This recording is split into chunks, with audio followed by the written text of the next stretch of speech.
দোয়া কবুলের গল্পগুলা ইচ্ছা করে গোপন রাখতে। কারণ কি? কারণ এত বেশি পাইছি আলহামদুলিল্লাহ।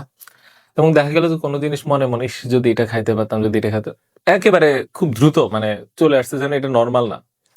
তো আজকে একটা জাস্ট ছোট্ট একটা গল্প বলবো যে একবার রাত 10:30 কি 11টা। তো আমার স্ত্রী হচ্ছে 2 গ্লাস লেবু শরবত তৈরি করছে। তো একটা দিছে আমার ফুফাতো ভাইকে, আরেকটা দিছে আমাকে।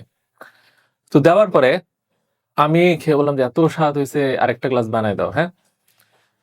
তো সে ক্লান্ত ছিল বা যে কোনো কারণে হোক, বানাবে না তো বানাবে না, 2-3 বার বললাম বানাবেই না। তো বললো আপনি বানান। আমি বললাম না থাক, তো মনটা খারাপ। আর ফুফাতো ভাইগুলো কিছুর মধ্যে ছিল না। হুট করে সে বললো কি যে আমি লেবু শরবত খাবো না, শুনেই নেই কিছু। বললাম কি যে এত ক্লান্ত হয়ে আসছি দুইজন, এই সময় তো ভালো লাগার কথা, খুবই ভালো হয়েছে। না একেবারে ইচ্ছা করতেছে না, তুই খা। আমি খাচ্ছি আমাকে আল্লাহ খাওয়াচ্ছে, তুমি তো খাওয়া না। তো এইরকম ঘটনা কিন্তু একটা না, মানে এত বেশি হয়েছে। যেমন কিছুদিন আগে এই মানে আমার স্ত্রী বলতেছে যে তুমি এটার জন্য একটু দোয়া করো। বলে আমার আল্লাহ তো ভালো, কিন্তু দোয়াও করতে করার সুযোগ পাই না।